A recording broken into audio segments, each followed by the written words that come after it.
Muy buenas a todos y bienvenidos a Obesity Management School. Mi nombre es Javier Butragueño, yo soy doctor en Ciencias de la Actividad Física y el Deporte y hoy quiero estar aquí con vosotros compartiendo y debatiendo o reflexionando sobre un artículo muy reciente que creo que puede ser de mucho interés. De hecho, en redes sociales pues se ha debatido mucho, hay gente que está a favor, en contra, se ha enfadado. Bueno, pues ahora veremos un poquito los resultados y veremos también un poco una visión diferente que a mí me gustaría mostraros y que reflexionemos sobre ella, ¿de acuerdo? Bien, pues vamos al artículo en cuestión. El artículo es este de aquí, ¿vale? Son una restricción calórica frente a un ayuno intermitente mantenida durante un año y, bueno, pues está publicado en una revista muy importante con un impacto pues muy alto que es de New England Journal of Medicine.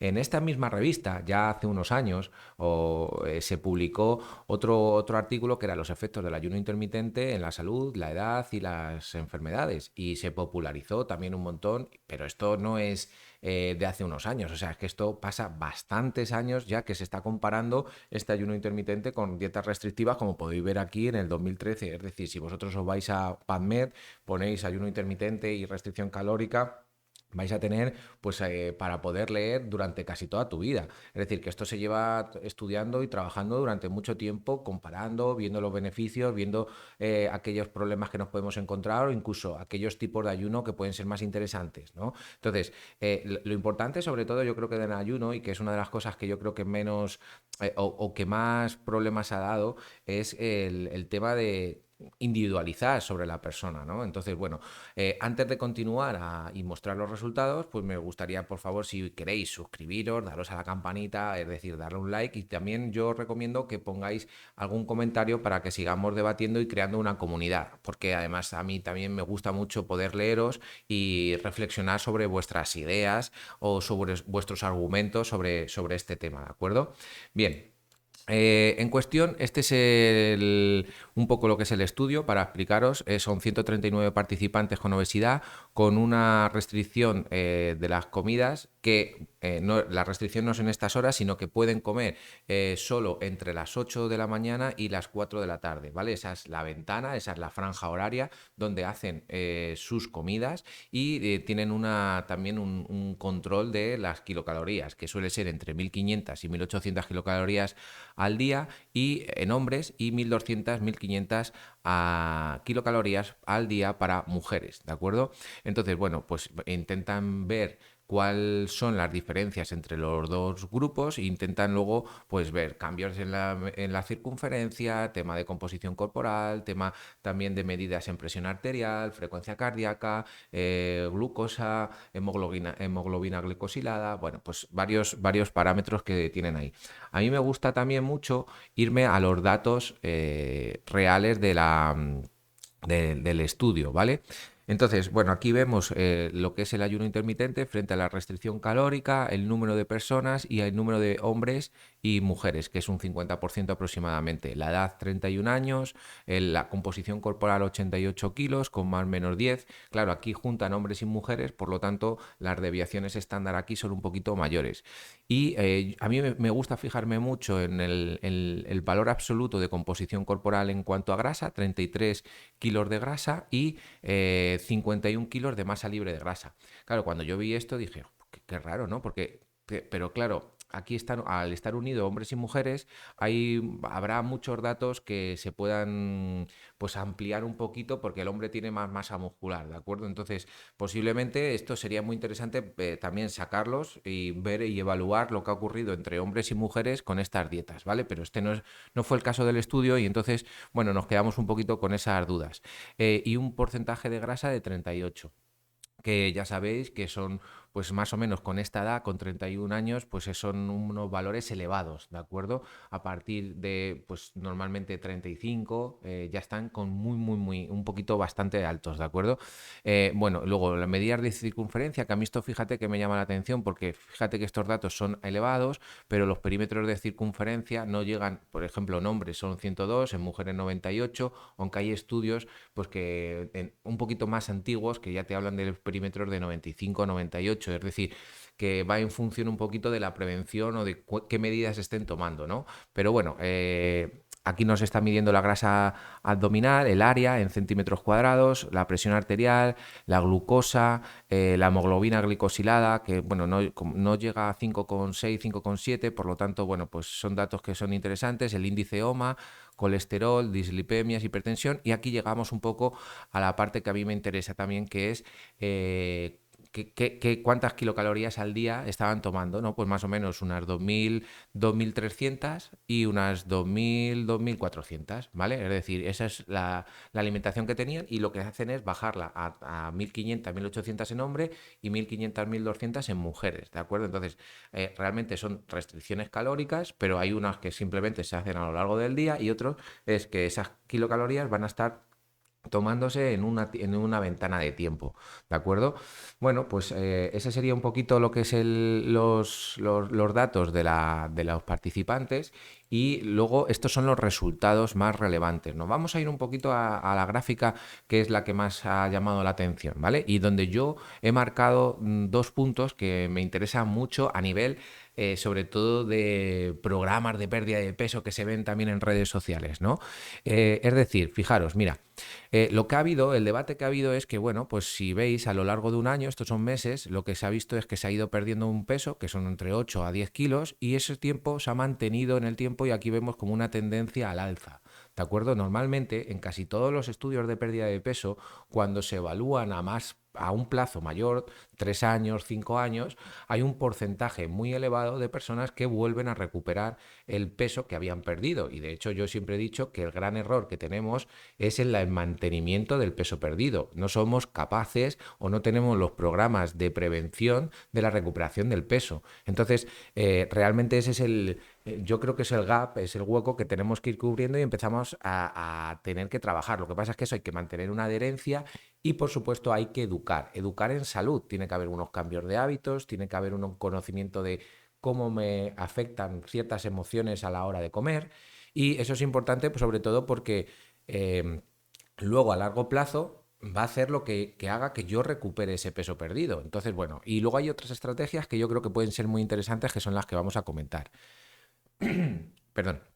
En principio, bueno, lo que veis aquí es que, bueno, pues el ayuno intermitente es igual que la restricción calórica. Entonces, bueno, pues muchas veces no somos conscientes que al final son herramientas que nos pueden servir en función del estilo de vida de muchas personas. Hay gente, por ejemplo, en esta restricción, que es desde las 8 de la mañana hasta las 4 de la tarde, significa que mucha gente no va a cenar, ¿de acuerdo? Entonces, pues mira, yo siempre lo digo, hay gente que no le gusta cocinar, hay gente que no tiene tiempo para ir a comprar, que no es capaz no disfruta ni sabe cómo hacerlo, ni, bueno, pues lo que están haciendo es simplemente quitan una de las comidas principales, y si la persona es capaz de adaptarse a esa situación, porque el ayuno intermitente al final te adaptas, ¿no? Yo, por ejemplo, no, en mi caso, ¿vale? En mi caso concreto, yo no desayuno, y normalmente pues hasta las 1 o 1:30, a la 1 solemos comer, y cenamos pues a las 8, 8:30, ¿de acuerdo? Y a partir de las 8:30 pues ya tienes,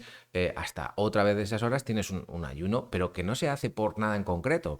Es decir, es porque para mí es muy interesante poder levantarme, ponerme, ya me espabilo un poquito, me pongo a trabajar, o hago un entrenamiento y me pongo a trabajar, y pues eso para mí, en mi contexto personal, me beneficia. Entonces lo que hay que evaluar es si esa herramienta para esa persona que quiere perder peso, que tiene un exceso de peso, esa herramienta de ayuno intermitente es igual de efectiva que una restricción calórica, y por supuesto es una herramienta más que tenemos que tener como profesionales en nuestra cajita de herramientas, ¿de acuerdo? Para individualizar los programas de pérdida de peso en función de las necesidades de cada persona. Ahora, sinceramente, ahora a mí lo que me importa, aparte de esto, que creo que es súper interesante, voy a coger un poco el marcador para verlo, hay una parte que me llama mucho la atención, y es un efecto que creo que es súper interesante, que es este de aquí, ¿vale? Este de aquí. Significa que durante un año hemos sido capaces de mantener el peso perdido, y eso creo que es súper, súper, súper, súper importante. Seguramente, y como vamos a ver en otros estudios, si esto se mantuviera a 3 años o 5, posiblemente, si aquí lo que estáis viendo es que empieza a ver como una alza, ¿vale? Empieza otra vez a subir. Posiblemente llegaríamos a valores muy cercanos del inicio. Y entonces esto tendríamos que evaluar y saber los motivos y saber sobre todo las condiciones de éxito del mantenimiento del peso perdido, que eso ya lo hemos hablado en otros vídeos, ¿de acuerdo?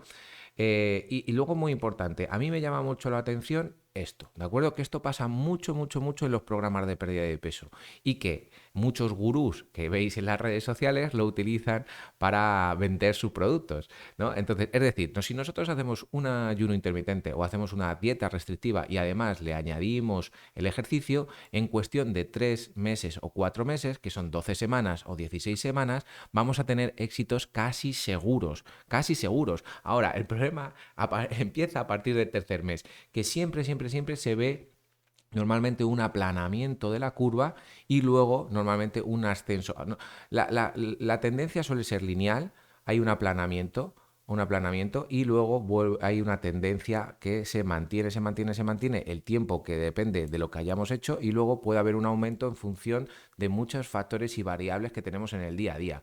Entonces, esto es muy interesante evaluarlo. Primero, porque si veis programas de pérdida de peso de 8 semanas o 12 semanas, normalmente claro que van a tener éxito, porque son los meses que son más sencillos de hacer. Haces una dieta cetogénica, haces un ayuno intermitente, haces una restricción calórica, intentas hacer algo de ejercicio para aumentar un poco el gasto energético, intentar mantener un poco los niveles de fuerza, incluso hay mucha gente que no lo hace sabiendo que si aumenta la masa muscular, estos valores pueden ir aumentando, como hemos explicado en muchas ocasiones. ¿Por qué? Porque si esto es solo la báscula, yo voy a ver solo el peso corporal. Entonces, si he conseguido aumentar 1 kilo de masa muscular, que eso es muy beneficioso a nivel del metabolismo, pero no a nivel de báscula o a nivel de vender un producto donde te están prometiendo que van a perder peso. Ahí les importa 3 narices que tú no pierdas esa masa muscular, porque el objetivo es que tú pierdas peso, ¿de acuerdo?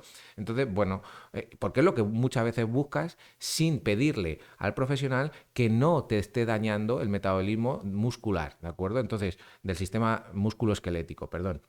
Entonces, esto es muy, muy, muy interesante, ¿de acuerdo? A mí, igual que los resultados me parecen en general, vistos en una visión un poquito más alejada, en vista de águila, me parecen súper interesantes, viendo tendencias, sobre todo, que van a empezar a ir aumentando. Sería muy interesante observar qué es lo que ha ocurrido a 3 o 4 años y en estas 12 semanas ponerle el foco en decir, bueno, que es que casi siempre vosotros lo que vais a ver es que la gente va a perder el peso, ¿vale? Entonces, claro, los programas de 12 semanas son los más sencillos realmente. Es decir, todos podríamos, y por eso digo, gurús del entrenamiento y de la pérdida de peso, todo el mundo nos damos palmaditas, aquí hemos conseguido perder 10, 12 kilos. Ya, lo importante es el mantenimiento, lo importante es los hábitos, lo importante es la educación en salud que ha conseguido esa persona durante esa ventana de tiempo. De hecho, hay otras herramientas mucho más interesantes para la pérdida de peso que existen a día de hoy que consiguen mejores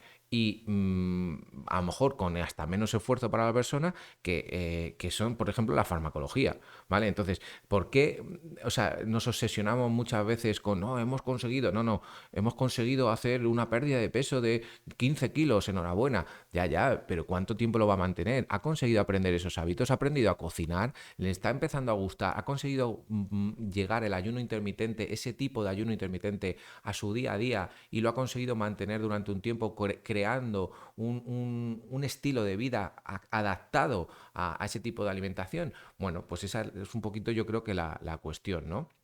Vamos a pasar, estos son los resultados, ¿vale? En datos. Y esto es una de las cosas que yo os quería comentar. Esto es un artículo que publicamos el grupo de investigación del Laboratorio de Fisiología del Esfuerzo junto con otros compañeros pues de La Paz y también Fran Ortega, que está en Granada. Desde aquí darles un saludo y darle la enhorabuena también a Miguel, a Lili por todo el trabajo que se hizo, a Blanca y a Pedro y Jonathan Ruiz también y que fue un trabajo que costó mucho publicar y fue un proyecto que nosotros teníamos con más de 250 personas con sobrepeso y obesidad. Hicimos un programa a 6 meses, ¿de acuerdo? Aquí están los 6 meses y como veis, todos los grupos, tanto el entrenamiento de fuerza, el entrenamiento de resistencia, el entrenamiento combinado, incluso hasta el que recibía recomendaciones de actividad física, todos, todos, todos, todos, todos, en cuestión de 6 meses, bajaban en torno a unos 7, 10 kilos, ¿vale? Aquí, 8, 10 kilos, que son similares a los que hemos visto anteriormente. También tenían una restricción calórica, un poquito menos de las que se veía en el estudio del New England Journal of Medicine, pero también había una restricción que la hacían la gente del Hospital de la Paz, ¿de acuerdo? ¿Qué es lo que ocurrió? Nosotros evaluamos luego a 3 años, ¿vale? A 3 años. Terminó el proyecto, todo el mundo súper contento, la gente, claro, yo en este proyecto muchas veces siempre digo, la gente contenta la que terminó, pero la que no terminó, yo siempre digo, ¿qué es lo que ocurrió en esas personas que no terminaron? Y a mí eso me interesaba siempre mucho, ¿no? ¿Por qué no han conseguido hacer lo mismo que otras personas? Y posiblemente fue porque no fuimos capaces de adaptarnos a las necesidades de esa persona, ¿no? Y luego fijaros que lo que evaluamos a 3 años fue que casi todo el mundo volvió a recuperar el peso, menos uno de los grupos que se mantuvo en 6 kilos, que fue concretamente el entrenamiento combinado, ¿no? Y bueno, esto que luego, si nos vamos a la masa libre de grasa y todo eso, pues consiguieron mantener una composición corporal bastante interesante. Bueno, esto a mí me llama mucho la atención porque significa que aunque hubo educación en salud y en alimentación y en ejercicio, la gente recuperó el peso y eso ya se ha visto que hay también unos procesos fisiológicos que hacen que muchas personas vuelvan a recuperar ese peso perdido. De hecho, si nos fuéramos también a uno de los artículos en farmacología más interesantes que ha salido también en The New England Journal of Medicine, donde habla de la semaglutide y cómo la exposición o los efectos del semaglutide de 2,4 miligramos en el control de la ingesta, el apetito y el control de la alimentación en personas con obesidad, lo que vemos es que aquí normalmente son 12 meses, es un año también, con valores de 16% del peso. Es decir, con valores muy, muy interesantes en cuanto a la pérdida de peso. Si nos fuéramos a los 3 meses, ¿vale? Que es donde nosotros más o menos, estas serían 12 semanas, vemos que hay una pérdida de un 6% del peso corporal, ¿de acuerdo? Que también pues es similar a la que hemos observado con una alimentación y un ejercicio, ¿de acuerdo? Lo que pasa es que luego sí que es cierto que a un año tiene unos resultados bastante, bastante interesantes. Ahora, ya empieza a haber artículos que a mí me gustan mucho observar para ver qué es lo que ocurre, que es, oye, ¿qué es lo que pasa en la recuperación del peso perdido y en los efectos cardiometabólicos después de dejar de suministrar semaglutide? Pues oye, lo que nos dicen es que al final, cuando la persona deja de tomar el fármaco, lo que vuelve a pasar es que recupera el peso o empieza a recuperar de manera progresiva ese peso corporal. Pues yo lo que digo muchas veces es, oye, tenemos una ventana. Tenemos tanto en la restricción calórica, en el ayuno con el ejercicio. Es decir, tenemos una ventana que no solo tenemos que trabajar lo que es la alimentación, el ejercicio, diciendo lo que tenemos que hacer, sino que tenemos que educar a la persona de alguna manera a gestionar esas emociones, a resolver problemas, a marcarse unos objetivos que sean realistas, que sean asumibles, que sean capaces de desarrollarlos y sobre todo resolver muchos problemas que van a tener que hacer toma de decisiones en su contexto y en su vida real, ¿de acuerdo? Entonces eso es fundamental. Estos al final son estudios que están controlados, que están en un momento del ensayo y yo lo que tengo que decir es, vale, ahora salgo a la vida real. ¿Qué puedo hacer? ¿Cómo lo puedo hacer? ¿Cómo puedo adaptar estas herramientas a mi día a día? Oye, puedo hacer ayunos, puedo hacer restricciones, puedo hacer entrenamientos de fuerza, puedo hacer entrenamientos combinados, lo puedo hacer en casa, lo puedo hacer en un gimnasio. Es decir, estos son muy interesantes. Puedo utilizar la farmacología porque eso me va a ayudar a mentalmente a perder peso, sobre todo en las fases iniciales, y tener mayor motivación, o incluso, como yo muchas veces digo, es si bueno, si conseguimos que con un estilo de vida, con unas herramientas, tanto de alimentación como de ejercicio, conseguimos bajar de peso y en estas 3 4 semanas entendemos que empieza a haber un aplanamiento, pues aquí podríamos añadir un impacto, un estresor más controlado y gestionado, que puede ser con farmacología, para que esto siga yendo por aquí y bajemos hasta un peso que sea o que elimine ciertas variables que pueden dañar nuestros sistemas, ¿de acuerdo? Es decir, yo sigo diciendo y yo lo defenderé, aunque hay mucha gente que a lo mejor no está de acuerdo, que para mí a lo mejor no tienes que perder 40 kilos, a lo mejor con perder 20 kilos o 25 y conseguir mantenerlos durante un año o 2 años, ir progresivamente creando ese hábito y luego a lo mejor si es necesario o si vemos en analíticas o en situaciones que tú puedas tener en la vida a vida como la fuerza o lo que sea que nos va disminuyendo, pues oye, podemos ir manteniendo eso, ir mejorando poco a poco, con mucha más paciencia y que va a ser mucho menos estresor a nivel emocional para ti. Bueno, pues eso es una de las ideas que yo quiero remarcaros.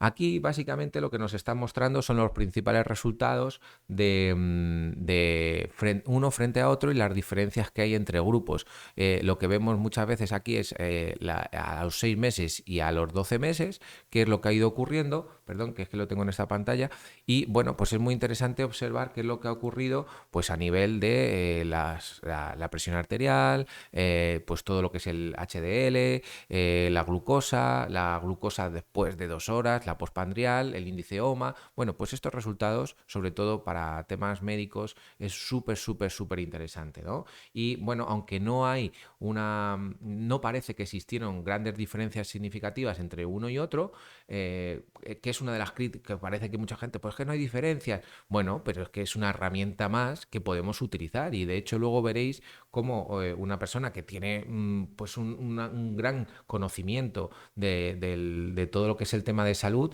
pues también hace esa valoración que a mí personalmente me gusta mucho. ¿Por qué? Porque en el fondo concluyen, en pacientes que viven con un exceso de peso y a igualdad de calorías, limitar la ingesta de esas calorías en una ventana de 8 horas no parece mostrar beneficios. Y yo digo, bueno, no es que no muestre beneficios, es que muestra los mismos beneficios que una restricción calórica. Por lo tanto, como pues dice Francisco Tinaones, dice otra lectura de este trabajo, que la que yo comparto mucho, es que el ayuno intermitente es una alternativa al tratamiento de la obesidad, al menos igual de efectiva y segura que la restricción calórica clásica. Pues claro, pues oye, pues si la persona es capaz de adaptarse y además le ayuda a manejarse en su contexto de vida real por la locura de horarios que tenemos en esta sociedad en la que estamos viviendo, pues oye, a lo mejor esa persona sus niveles de estrés bajan, porque a lo mejor llega a las 9:30 de la noche, se tiene que ir a la compra, tiene que pensar en qué va a cocinar, no le gusta cocinar, se prepara cualquier cosa y además es algo que es sencillo, es ultraprocesado y va a estar comiendo más de lo normal.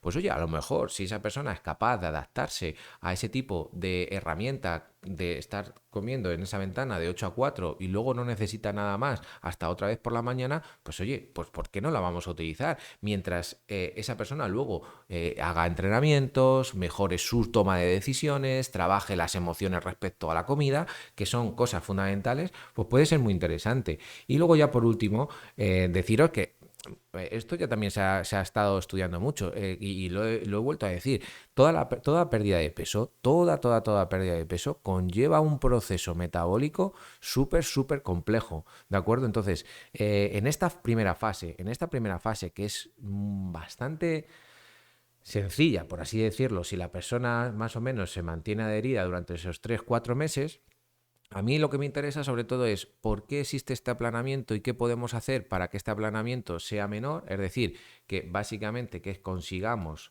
de alguna manera bajar un poquito más y que este aplanamiento se dé con un mayor tiempo, es decir, que sea más lineal y que lo podamos mantener, o por otro lado, entender realmente qué es lo que está ocurriendo aquí, pues que estáis viendo que pues bajan los niveles de leptina, aumentan los ácidos grasos, baja la insulina, la T3 también es muy interesante a nivel de tiroides, el sistema nervioso central también tiene una afectación muy importante. Todo esto es una regulación que está haciendo el cuerpo y que hace que vaya progresivamente buscando un aumento de peso. Y esto lo hace por algún motivo. Por lo tanto, una de las cosas que yo recomiendo cuando bajáis el peso es que tengáis un programa preventivo donde el equipo multidisciplinar tiene que tomar la decisión de cuál es sobre todo el profesional que pueda ayudarle más, pues a través de una evaluación nutricional, una evaluación endocrina, que puede ser también alimentación o farmacología, una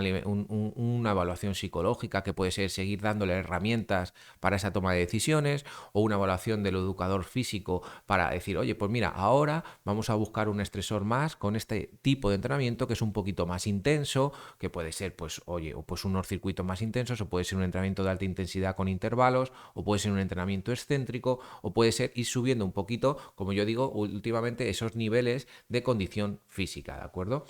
Pero bueno, pues tenéis que entender que esto pues, se ha estudiado mucho, que ocurre en muchas cosas. Es decir, fijaros aquí también, esto lo que hacen es una pérdida de peso rápida frente a una pérdida de peso gradual y cuando ya han llegado a estos porcentajes de pérdida de peso, ven la recuperación en los dos tipos para intentar observar qué es lo que pasa en aquellas personas que han perdido peso de una manera o de otra. Es decir, aquí hay muchos estudios, pero lo que está claro es que normalmente vamos a tener siempre una tendencia a recuperar el peso porque tenemos que trabajar tanto esa educación en salud para conseguir mantener unos hábitos y sobre todo también esa parte psicológica de toma de decisiones, de objetivos y demás, y por otro lado mantenerlo en el tiempo, es decir, tener una adherencia, cronificar todo ese nuevo peso para que nuestro sistema nervioso central también diga, ah, vale, este peso es el que yo tengo que mantener, este es el que me mantiene saludable y mantiene en equilibrio para una salud correcta. ¿Que yo puedo utilizar durante un tiempo una restricción calórica? Vale, que yo no tengo que mantenerla durante toda mi vida, estar tomando 1200 kilocalorías o 1500. Yo siempre he dicho que a mí me gusta mucho mantener un flujo de energía alto, es decir, tener una buena alimentación de calidad con un flujo de energía bastante alto para tener los macronutrientes y los nutrientes necesarios para vivir, pero sobre todo también activarlos para que el cuerpo utilice esa energía a través de la actividad física diaria y a través del ejercicio, ¿de acuerdo? Si luego nos gusta algún deporte, pues genial. Pero sobre todo eso, con el entrenamiento de fuerza, que para mí me parece fundamental, pues sería muy interesante. Así que bueno, yo creo que este sería un poco la observación, la reflexión y un poquito también esa parte diferente que donde nos centramos justo en ese aplanamiento de la curva, que es muy interesante, también haciendo un poco de crítica a esas personas que hacen programas de 3 meses porque sabemos que realmente ahí vamos a tener éxitos casi seguros, pero el mantenimiento es el que es un reto personal en todos los profesionales. Para mí personalmente es un gran reto. Y yo me centro mucho en estudiar toda esa parte y sobre todo intentar dar herramientas a las personas que lo necesitan para que consigan mantener ese peso, se sientan cómodos y luego a nivel psicológico incluso entiendan que hay picos que pueden ocurrir durante ese periodo, pero que si tienen las herramientas necesarias para gestionarlo, van a tener éxito a largo plazo. Así que espero que os haya gustado. Si os ha gustado, darle por favor a un like porque a mí me ayudáis mucho. Os vuelvo a decir que os suscribáis y que también comentéis abajo para que pueda leeros, escucharos, que para mí es un verdadero placer porque también aprendo mucho de todas las personas que hacen alguna reflexión que puede ser muy interesante. Así que un saludo, espero veros en nuevos vídeos y que tengáis muy buena semana. Chao.